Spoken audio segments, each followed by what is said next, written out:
The fluorescent lights at Mercy General hummed like wounded animals at 2 in the morning. Ashley Cooper moved through the third floor's antiseptic quiet, her footsteps deliberate, unremarkable. No one looked at her. That was the point. She'd become invisible, and invisibility was survival. Her scrubs were a size too large, faded from 200 wash cycles, the kind of forgettable blue that blended into hospital walls. Her badge photo showed an overexposed face, eyes deliberately unfocused. The name read Ashley Cooper, RN. Nothing else. No credentials. No call signs. No mention of the 12 years she'd served before this. No indication that the hands pushing the med cart had once steadied wounded men through Tikrit's burning streets while rounds cracked overhead like fireworks. She moved past the nurses' station without acknowledging the 2 night shift staff scrolling on their phones. They didn't look up. Good. The less she existed, the better. The less anyone asked questions, the less she had to remember. Her locker in the basement break room held 3 things: a change of clothes, a thermos of black coffee, and at the very bottom, wrapped in plastic and hospital-grade padding, a pair of combat boots. Worn. Resoled twice by hand. The leather cracked at the heel where her husband James had walked through FOB Shanks dust for 4 months straight. He'd resoled them for her before her final deployment, his hands careful, methodical. 2 weeks later, an IED took his legs at the knee. 3 months after that, his heart simply stopped. Cardiomyopathy. The doctors said it wasn't the trauma. The doctors were kind liars. She didn't touch the boots. Not here. Not in the fluorescent white where anyone could walk in and ask what a night shift nurse needed with combat boots. She'd learned to compartmentalize. Boots lived in the locker. Ashley Cooper, RN, lived in the hospital. Senior Chief Petty Officer Ashley Cooper, the woman who'd carried 6 operators through a kill zone while shrapnel burned in her spine, lived nowhere at all. The night assignment came through at 2:48 a.m. 3rd floor, room 307. Marcus Holloway. 34 years old. Admission note: spinal cord injury from IED blast, Kandahar province, 18 months prior. Paralysis from teeth 12 downward. Phantom limb pain unresponsive to gabapentin and tramadol. Family visiting. Daughter present. Psych consult pending. Ashley reviewed the chart in the hallway, her eyes moving across the data like a scanner. Phantom pain. She'd seen it before. She'd treated it before. In the field, pain was information. Pain was the nervous system screaming that something was wrong, even when the something wasn't there anymore. The brain didn't understand that the legs were gone. The neural pathway still fired, still sent signals down a spinal cord that ended in nothing, and the body interpreted that as fire. She knocked twice on the doorframe, soft. Not to startle him.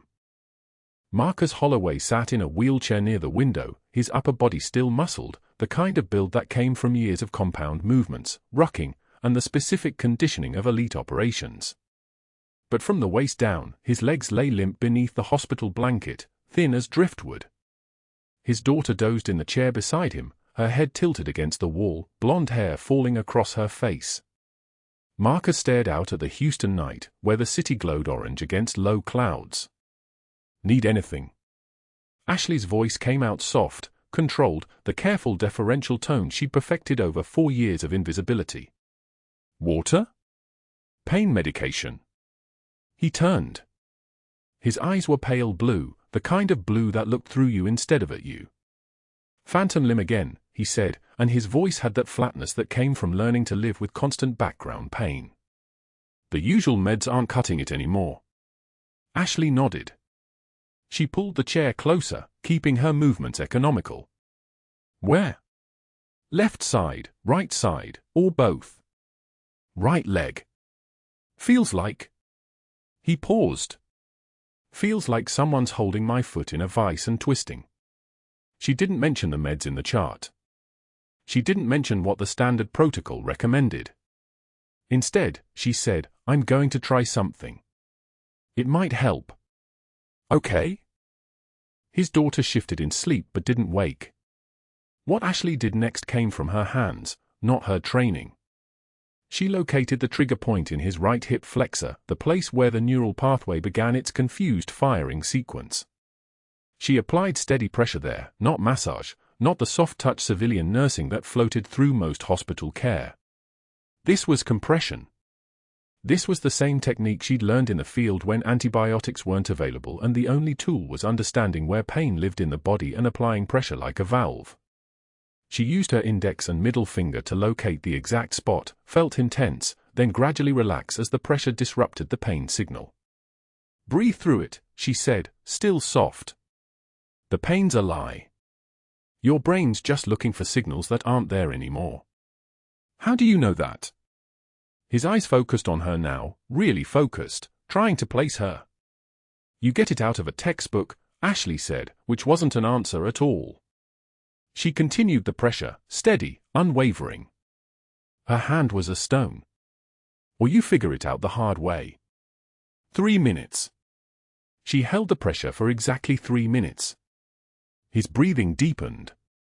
His jaw unclenched. She felt the moment the neural signal reset, the pain switching off like someone had pulled a breaker. She released the pressure slowly, keeping her hand in contact so he wouldn't startle. "Better?" she asked. "Yeah." His voice sounded surprised. "Yeah, actually." "How did you?" The door swung open hard enough to bang against the wall. Dr. Hargrove filled the door frame. He was tall in that way that came from generations of private schools and family money, his posture suggesting he'd never questioned whether his presence mattered.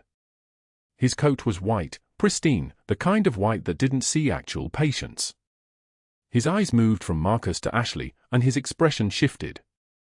Not anger. Something more professional than that. Disappointment. The look of a man watching someone operate outside their authority. "Miss Cooper," he said, and the way he said it, not with cruelty, just with absolute clarity, made it a rebuke. "I don't believe physical point therapy falls within the nursing scope. Where exactly did you learn that technique?" Ashley's hand dropped. She straightened, her shoulders settling back into the posture of someone much smaller than she actually was. "I apologize, doctor. I was just trying to help with the pain. Protocol exists for a reason." His tone was educational, the way someone explains basic rules to a child. "Pharmaceutical intervention. Consult with physical therapy. Not improvisation." He wasn't wrong. By the textbook, he wasn't wrong.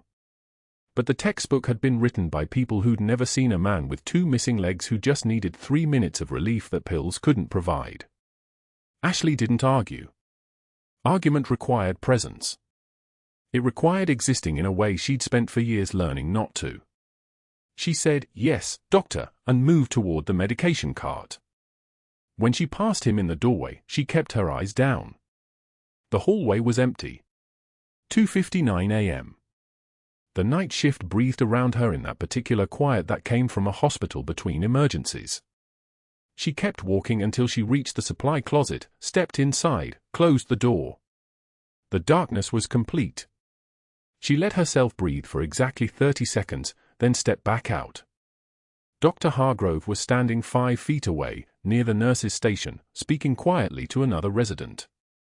His voice carried, clearly outside her scope, "If she'd caused harm, protocol violation, nothing more, but it needs to be documented." Ashley moved past him again, still invisible. She didn't see his eyes track her for just long enough to make a mental note. Back in room 307, Marcus was still watching the window, but his right leg lay quiet now, no longer twitching with phantom signals. His daughter was still asleep.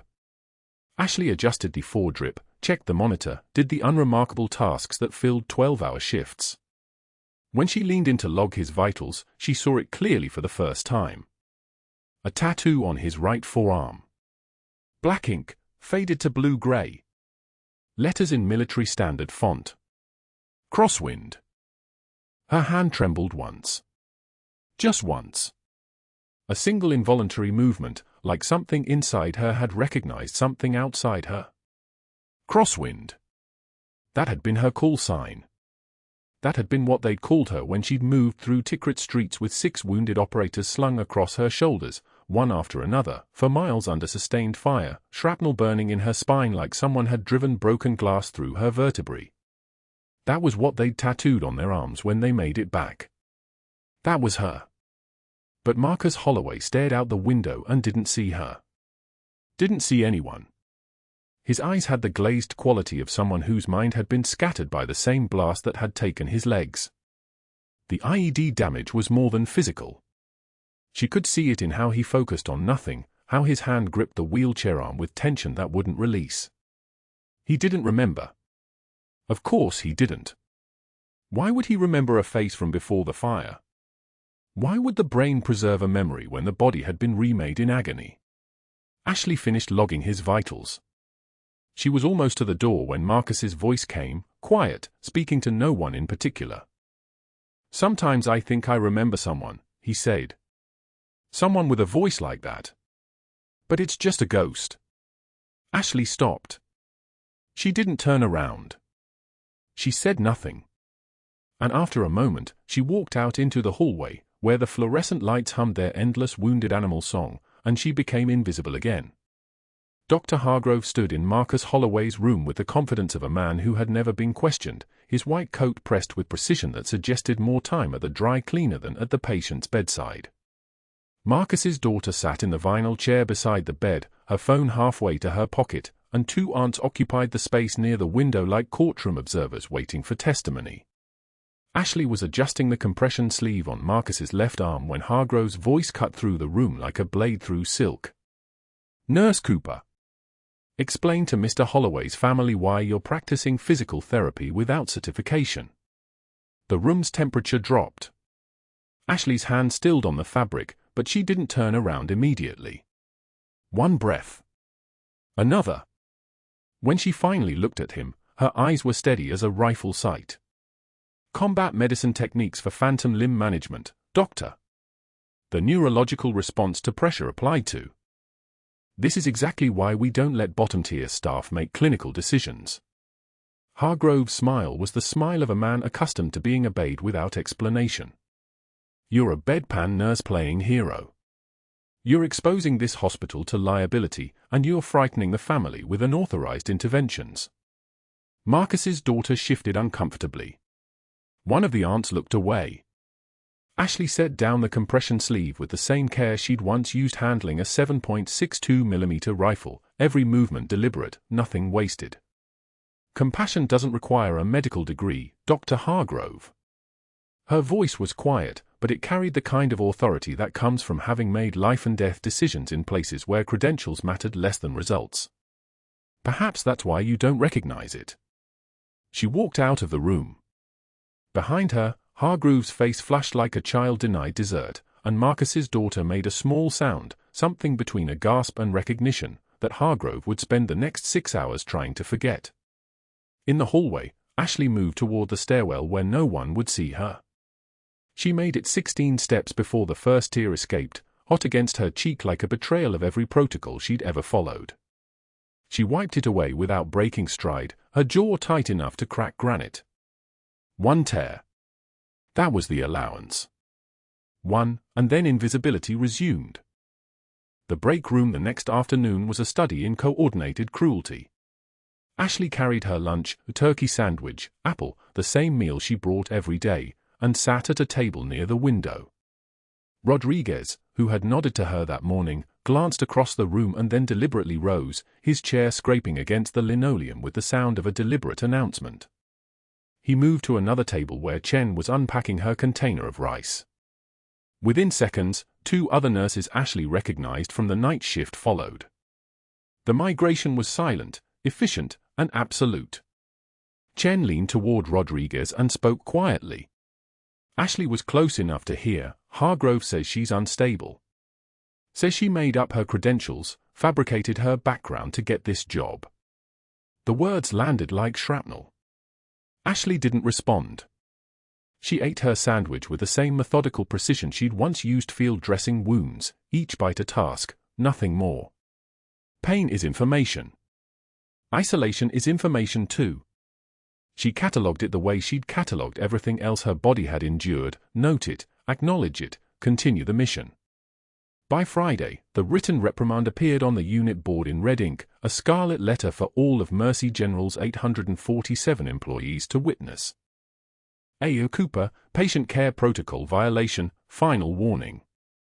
The charge nurse who'd once asked about Ashley's weekend and actually listened to the answer now assigned her to the worst rotations: 3 patients with dementia, 2 with active infections, 1 who'd spent the morning throwing bodily fluids at anyone who approached. It was punishment disguised as scheduling, and everyone on the unit understood the language perfectly. When Ashley passed Hargrove in the hallway on Saturday evening, he was walking with the hospital administrator, his voice pitched to Carrie. Some people simply lack the breeding for professional medicine. It's not their fault, of course. But we have standards at Mercy General. Ashley kept walking. Her jaw tightened, one small rebellion her face allowed, but she didn't slow, didn't acknowledge, didn't give him the satisfaction of a reaction. The mask held. The invisibility persisted. She was a nurse, nothing more. No one needed to know what else she'd been. But that wasn't the worst part. Marcus was being wheeled back from physical therapy when their paths crossed in the corridor. Ashley stepped aside to let the orderly pass, and for one moment, Marcus's eyes found her face. His gaze moved across her features with the slow confusion of someone reading a book in a foreign language, searching for meaning in symbols that refused to cohere. There was no recognition. No flash of memory. No spark of acknowledgement between the operator and the warrior who'd carried him for miles through Tikrit's burning streets with shrapnel embedded in her spine and his blood soaking her uniform. Nothing. His arm rested on the wheelchair's armrest, and the tattoo was visible, crosswind in faded black ink, each letter a monument to something that no longer existed. To him, Ashley was what she appeared, a nurse in scrubs, forgettable as wallpaper, unremarkable as the hallway itself. She turned away before he passed. The pain wasn't sharp. It was diffuse, systemic, the kind that reaches into all the spaces at once. That night, Ashley worked a double shift that turned into a double and a half when a nurse called in sick and no one volunteered to cover. By 3 in the morning, the hospital had the hushed quality of a mausoleum. The break room was empty. The vending machine hummed its lonely electronic song. Ashley sat at the plastic table and pulled her phone from her scrub pocket. The photo she kept was from 2012, 8 years ago, a lifetime ago. 2 service members in desert camouflage, dust in their hair, standing in front of a concrete barrier with the kind of smiles that only exist on days you're grateful to be alive. The one on the left was her.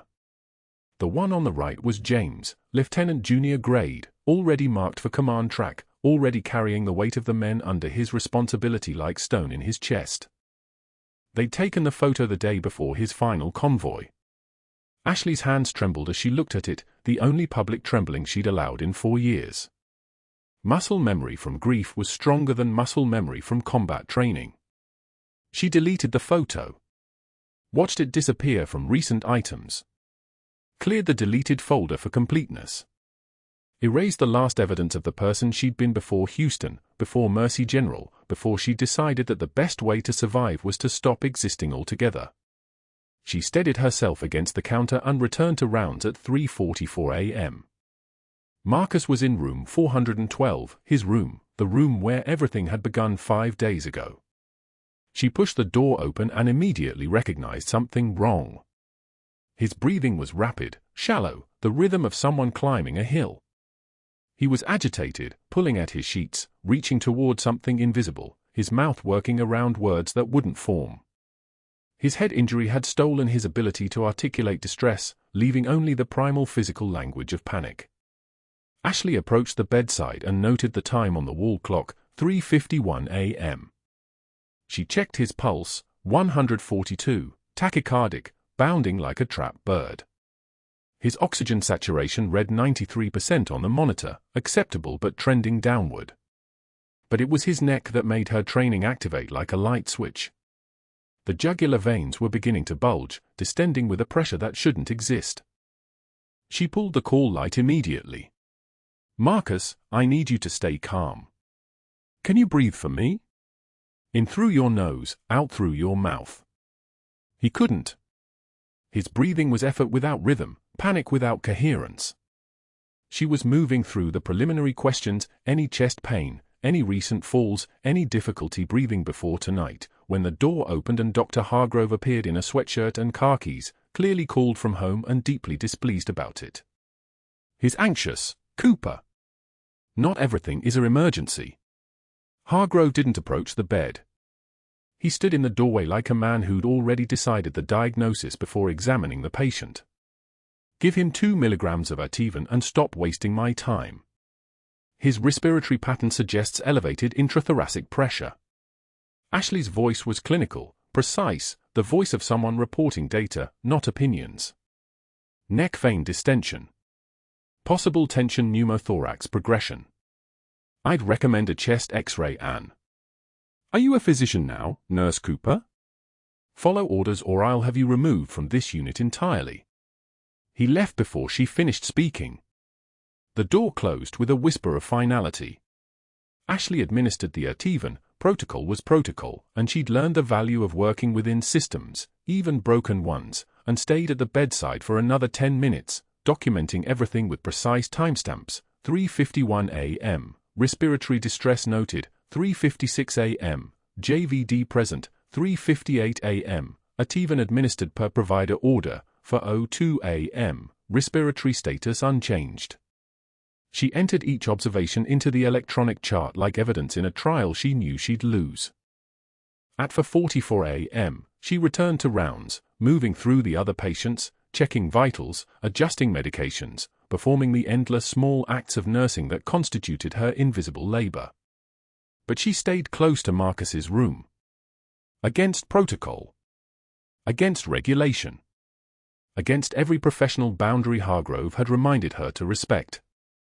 She stood at the nurse's station with a line of sight through the glass window to his bed.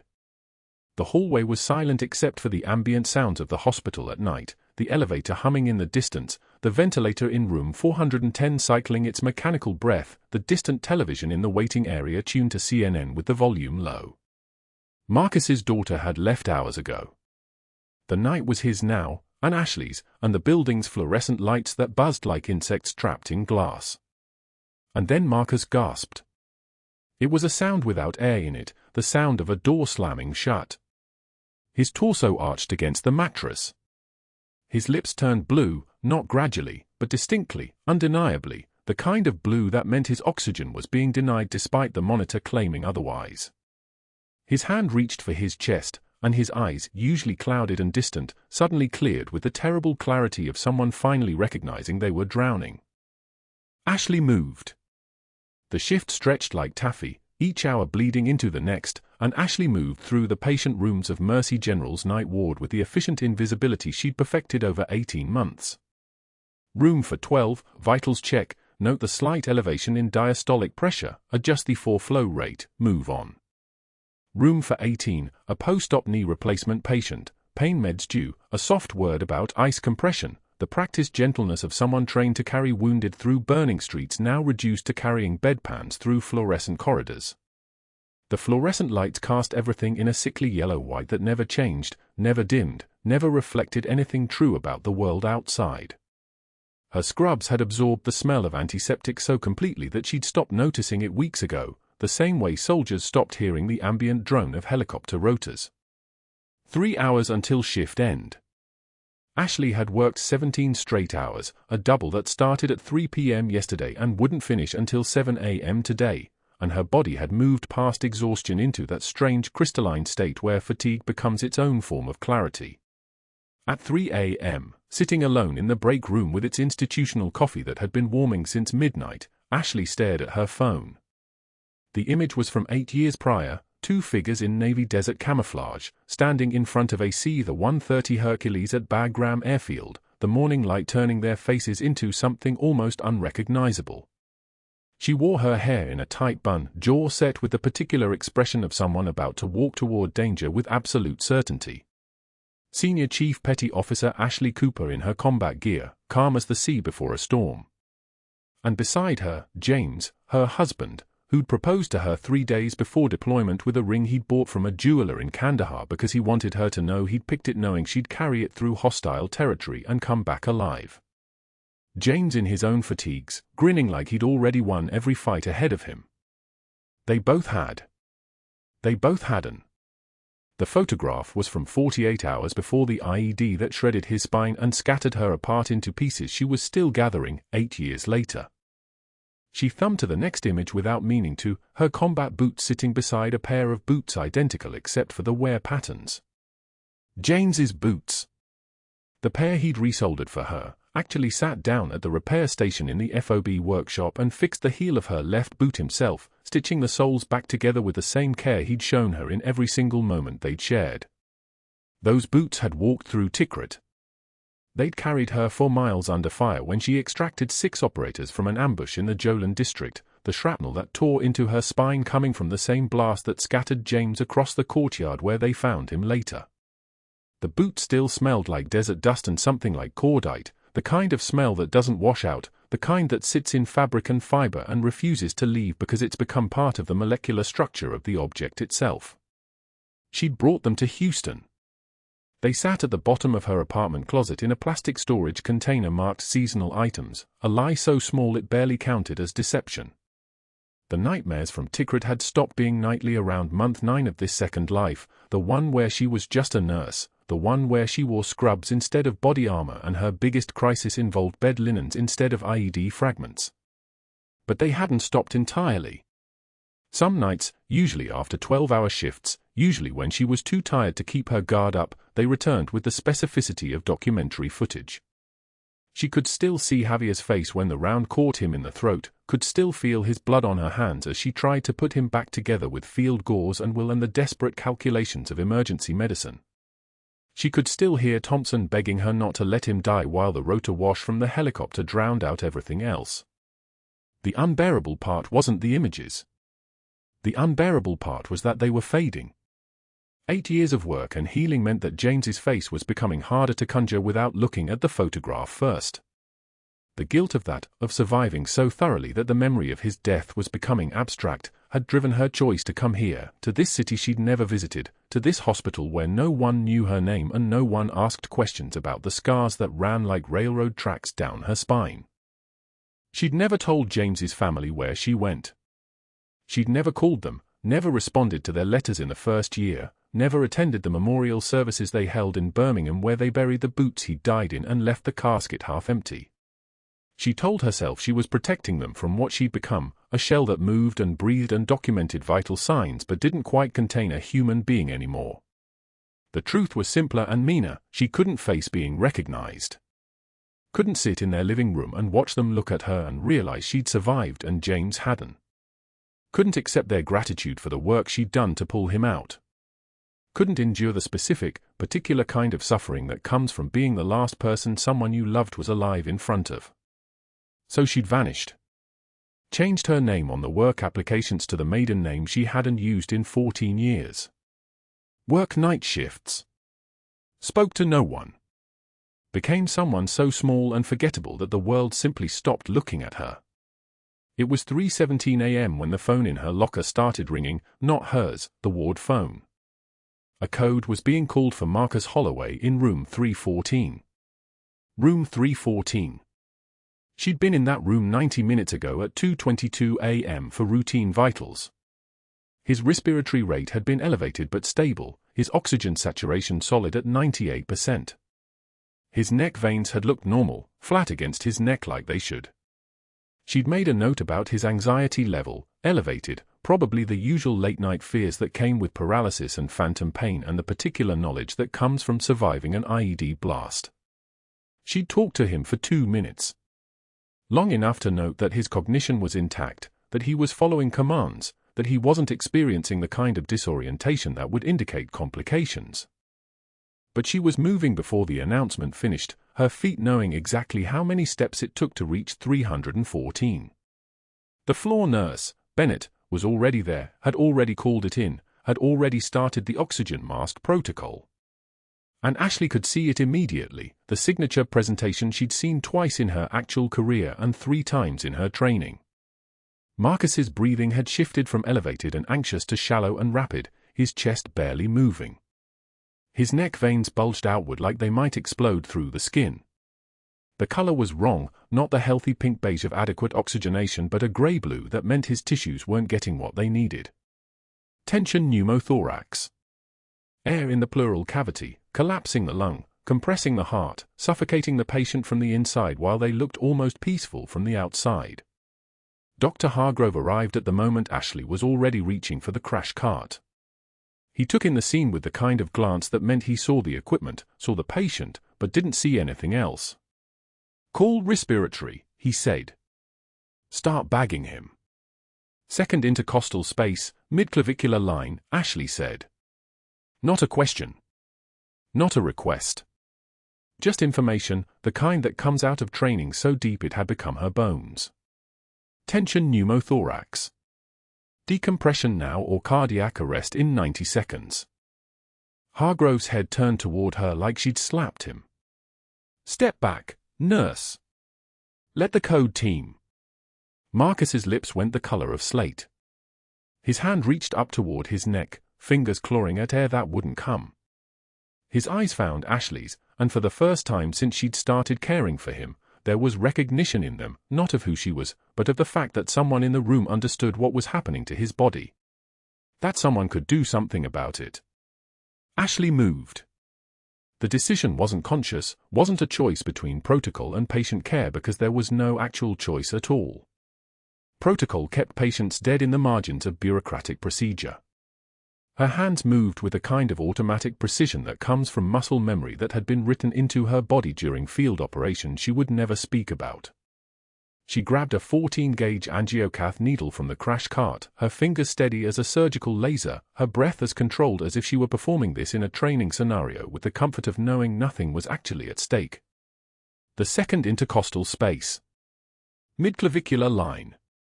2 ribs below the collarbone. She'd done this in the field with shrapnel still falling around her, done it while Thompson bled out beside her, done it with James screaming her name from somewhere in the smoke. Muscle memory didn't require oxygen to the brain. Muscle memory required only the kind of certainty that comes from having already survived the worst, from knowing that hesitation kills faster than action ever could. The needle went in. 2 inches. 1 inch deep into the cavity that should have been filled with lung tissue but was filled instead with that didn't belong there. And then the sound that nobody who'd never heard it could understand, the hiss. The sound of a week's worth of accumulated air escaping, the sound of a patient's life force literally rushing out into the room, the sound of relief in its most primitive form. Marcus gasped. His chest expanded for the first time in minutes. Color began seeping back into his face like someone was turning up the saturation on a photograph. 88% oxygen saturation, jumping up toward normal. 92. 95. 100. Sinus rhythm on the monitor, steady and present and alive. The code team burst through the doors 30 seconds later, all motion and authority and the particular chaos of a crash team arriving to a patient who wasn't actively dead anymore. Bennett was saying something. Dr. Hargrove was silent, his eyes fixed on the needle, on the small amount of blood around the puncture site, on Marcus's returning color, on Ashley's steady hands now documenting the exact procedure, the exact time, the exact circumstances on the patient's chart with a kind of meticulous detail that left no room for ambiguity. "Who did the needle decompression?" the code team leader asked. Sergeant Martinez, a Black Hawk pilot before he'd accepted a medical role at Mercy General, a man who'd seen enough field trauma to recognize professional work when he saw it. "The nurse," Bennett said. "She called it and executed it. Saved the guy's life." Hargrove's jaw tightened. The silence lasted 3 seconds, and in those 3 seconds, Ashley could see him calculating. She could see the exact moment his face shifted from shock to something colder, something that looked almost like strategy. His eyes moved to Ashley with the kind of intensity that usually preceded something being decided about someone's future without their consent. "She practiced medicine without a license," Hargrove said quietly. "She performed a procedure outside her scope of practice. That's grounds for immediate suspension pending investigation." Martinez's expression shifted. He didn't argue. He was a Black Hawk pilot, and whatever formal training had made him comfortable in the medical space, he understood hierarchy. He understood that a doctor, even a doctor who was wrong, still held more weight in an institutional setting than a nurse who was right. Ashley finished documenting. Her hands didn't shake. Her voice, when she spoke to answer Martinez's questions, remained level and precise. Just a nurse. That was the role, and she was going to walk it to the end, even if the end was waiting in the next room, in the next conversation, in the phone calls that Hargrove was about to make in his office while she was finishing her shift, documenting evidence against herself with the discipline of someone who'd been trained to bear witness to her own actions. Marcus's neck veins bulged like cords pulling tight beneath his skin. His breath came shallow, desperate, the sound of someone drowning in air that wouldn't fill his lungs. His fingers clawed at the mattress. The pulse oximeter screened its descent, 94, 88, 79. Tension pneumothorax. 2 collapsed lungs pressing the air out of his chest. Cardiac arrest in 90 seconds if nothing changed. The code team was still 3 floors down, still in the stairwell, still 15 seconds away at minimum. Ashley stood beside his bed and didn't hesitate. Her hands moved before her mind could catch up, muscle memory taking the wheel, the same hands that had worked a field surgical station in Tikrit 8 years ago now sliding across Marcus's sterile chest. She located the second intercostal space, midclavicular line. Found the landmark by feel, the way you find it when there's no time for uncertainty. The 14-gauge angiocath needle was already in her other hand. She didn't remember reaching for it. She pushed through skin. Through the thin membrane. The hiss came first, a sound like air escaping from a tire, pressure releasing, 18 months of military training compressed into 2 seconds. Breath rushed out. She threaded the catheter forward and stepped back. His oxygen saturation climbed immediately. 92. 98. 100. The neck veins flattened. His lungs expanded. The desperate gasping stopped. In its place came something almost like rest, the body's recognition that it could breathe again. The code team burst through the doors with crash cart and defibrillator pads, expecting to find a patient in arrest. Instead they found Marcus Holloway stabilized, pink, breathing, his vital signs climbing back to human. Ashley stood 3 feet from the bed with her hands at her sides. Her fingers were trembling. She didn't let anyone see it. Dr. Hargrove appeared in the doorway behind the code team, still in his white coat, still wearing the expression of someone certain of his own rightness. The expression changed when he understood what had happened. His jaw tightened. His eyes moved from Marcus to the catheter Ashley had placed, to the empty needle wrapper on the floor, to Ashley's face. She met his gaze and held it. No apology. No explanation. No flinch. The trembling in her hands wasn't fear. It was restraint, the same restraint that had kept her silent through 8 years of invisibility, through the break room abandonment, through the red-inked reprimand on the unit board. Restraint was what separated soldiers from murderers. Restraint was how you survived when you'd already seen the worst humans could do to each other. One of the code nurses turned to Ashley. That was textbook needle decompression. Ashley didn't respond. She was already documenting, her fingers steady on the keyboard now, recording every movement, every vital sign, the exact timing of the intervention before the code team arrival. She documented as if she were building a case against herself, because on some level she understood that she was. You didn't perform an emergency procedure outside your scope without consequences. The rules existed for a reason, and she had broken them in front of 5 witnesses and 1 doctor who had been looking for exactly this moment. Hargrove left the room without speaking. That silence meant more than any words could have. It meant he was done waiting. It meant the phone calls were about to start. Ashley finished the documentation at 4:27 a.m. The shift ended at 6:48 a.m. She showered in the locker room and changed back into street clothes. Her uniform came off. The roll came off. What remained was just her, 5 feet 8 inches of former military wearing scrubs like a costume that had never quite fit. She sat on the locker room bench and pressed her palms flat against her thighs, feeling the tremor ease.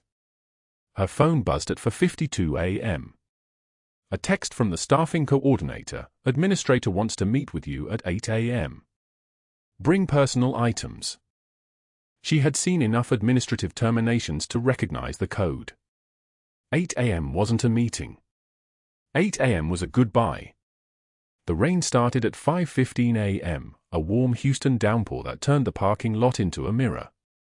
Ashley sat in her car without starting the engine. James's combat boots were on the passenger seat, the pair he'd resoldered for her before her last deployment, the leather worn soft from 2 decades of use. He had done it without asking, without any ceremony. Just left them on her bunk one morning with a note: "So you have something to stand on when the rest of the world disappears." She had carried them through 3 tours. She had hidden them in the bottom of her locker at Mercy General. Now she held them against her chest and let the rain hammer against the windshield like applause for a performance nobody was supposed to see. The 8 a.m. meeting took 6 minutes. Administrator Walsh in a charcoal suit. Dr. Hargrove in his white coat, the uniform of institutional authority. The words came across the desk like bullets: termination for practicing beyond scope of licensure. The Texas Nursing Board had been notified. Her personnel file had been flagged. The severance check was there if she signed the non-disparagement agreement. If she didn't, there would be questions about why, litigation implied, attorneys implied, the suggestion that the hospital would fight any claim she made with resources she couldn't match. Ashley read the papers in silence. She didn't sign anything. She stood, walked out, and didn't look back at either of them. The parking lot was empty at 8:15 a.m. The rain had cleared. She drove to Memorial Garden Cemetery in the northern section of Houston, where the headstones caught the sun like teeth. James's grave sat beneath a pecan tree, his name and dates and the simple words "beloved husband" carved into granite that would outlast her by centuries. She knelt in the wet grass holding his boots and the weight of 8 years of silence. The nightmares from Tikrit had started the day they shipped out, the sounds of the IED, the screaming, the blood on her hands that she couldn't wash away because it kept coming, kept soaking through fresh gauze, and the realization that all her training meant nothing when the artery was severed and the soldier was 19 years old and his name was Thompson and he had died anyway. She had come home and married James because he was the only one who didn't ask questions. She had buried the uniform and the rank and the person she'd been when she could still believe she could save everyone. She whispered to the stone, "I tried to be small enough to survive. I thought if I disappeared, if I worked nights where nobody knew who I'd been, if I saved one patient at a time instead of expecting to save whole teams, the nightmares would stop. They didn't, James. They just got quieter. But I'm still here. I'm still drowning." Thunder rolled somewhere in the distance. A storm moving in from the Gulf. She set the boots at the headstone and knelt there until the rain came again, this time cold, this time carrying wind. At 3:13 p.m., her phone rang. A voice identified itself as calling from the nursing school she'd graduated from 15 years ago. Someone had made inquiries about her record. Concerns had been raised about stability. There had been allegations, the caller was vague, carefully worded, legally protected, about fabricated credentials and military service that couldn't be verified. The reference was being withdrawn. She was being removed from the list of recommended alumni. Ashley hung up and drove to the parking lot of Mercy General Hospital at 6:22 p.m. Security met her at the entrance. Dr. Hargrove had left instructions. She could collect her personal effects from her locker under supervision. Nothing else. No access to the unit. No conversation with staff. The security guard was apologetic about it, a younger man named Rodriguez with a Marine's tattoo on his forearm. He didn't meet her eyes. She walked to the locker room knowing this was the end of the narrative she'd built. Knowing that the quiet night shift nurse who nobody noticed was about to become a cautionary tale. Knowing that Dr. Hargrove had made his 3 phone calls, to the board, to her references, to someone he knew, and that those calls were moving through the institutional machinery like bullets already fired, impossible to recall. She was pulling the combat boots from the bottom of the locker when the footsteps came fast. When Marcus's daughter burst through the door. When the wheelchair appeared. When Marcus's eyes cleared for the first time in 8 years and he reached for Ashley's hand and whispered, "Crosswind." Within 18 hours of saving Marcus's life, Ashley stood outside Administrator Walsh's office on the 3rd floor of Mercy General, staring at the frosted glass door and knowing what waited on the other side. The hallway smelled like antiseptic and something else, something like the moment before lightning strikes, that metallic charge in the air when the atmosphere changes. She could hear voices inside, muffled but sharp. Hargrove's voice, clipped and precise like a blade finding bone. Walsh's voice, neutral in the way hospital administrators learn to be when they're about to destroy someone's career. Ashley's jaw tightened, but her hands remained steady at her sides. She had survived mortar fire in Sanjin Valley. She had stabilized 3 operators while bleeding from a spinal wound. She could survive this. The door opened. Walsh gestured her inside with the kind of expression that never meant anything good. Hargrove sat in the leather chair across from Walsh's desk like he owned it, like he had already won. His suit was perfectly pressed, his cufflinks catching the fluorescent light, the uniform of a man who measured power in titles and the ability to break people quietly. He smiled when she entered. That was the worst part. The smile that said he had already made his calls, had already set his machinery in motion, had already ensured that whatever happened in this room would be merely the announcement of a sentence already carried out. Walsh cleared his throat. The sound echoed like a gavel. "Ms. Cooper, we need to discuss an incident from early this morning. Specifically, your actions during the code in the ICU." Ashley said nothing. She had learned long ago that silence was stronger than explanation. Let them speak first. Let them reveal what they thought they knew. Hargrove leaned forward, his voice taking on that tone of wounded professionalism. "I witnessed you performing what can only be described as an advanced medical procedure on a patient in your care. A 14-gauge needle decompression for presumed pneumothorax. Ms. Cooper, you are a registered nurse. Not a physician. Not a surgical technician. You operated far, far beyond your scope of practice." "The patient was in cardiac arrest," Ashley said quietly. "That is not your decision to make," Walsh said, not unkindly. "That's for the physicians present." There were no physicians present. The patient was dying. Hargrove's smile widened. "And now we've documented evidence that you feel authorized to make medical decisions independently. This is exactly what I've been concerned about." He pulled a folder from his briefcase. The movement was practiced, theatrical. "I've taken the liberty of making 3 calls in the last 16 hours. The first was to Board Chairman Westbrook, informing him that we have a serious patient safety issue. The second was to the Texas Nursing Board, filing a complaint about dangerous improvisation and practicing medicine without a license. The third was to a private investigator who specializes in credential fraud, specifically, investigating false claims about military medical training." The room went very still. Ashley could hear the ventilation system humming in the walls, a mechanical sound like something breathing in the darkness. Her hands did not shake. Hargrove continued, his voice smooth as diesel fuel. "The investigator is currently examining your employment applications. Your resume claims you have field trauma experience and advanced medical training. These are concerning claims from someone who worked as a civilian nurse. They require verification."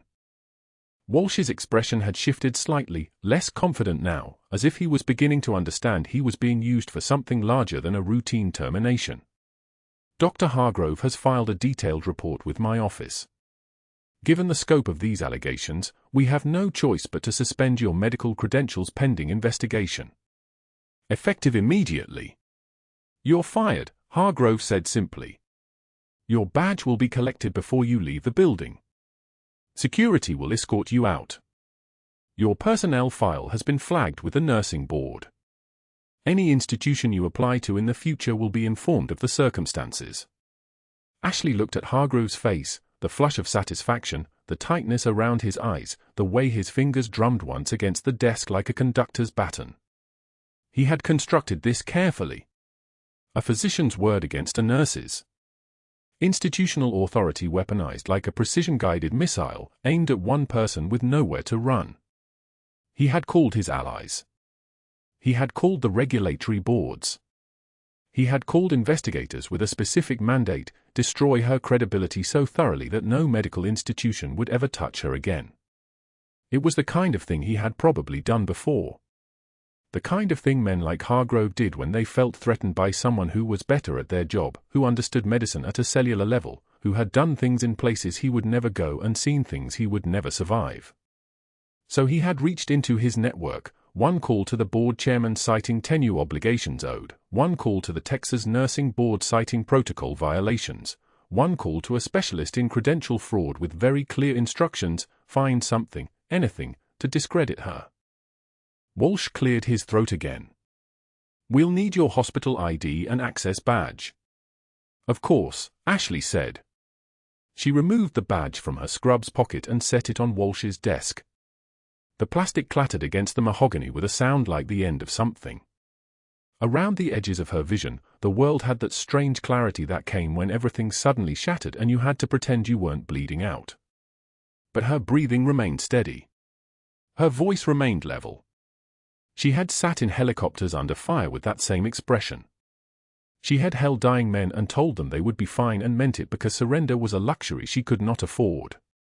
There will be a formal letter in your file, Walsh said quietly. Security is waiting in the hallway.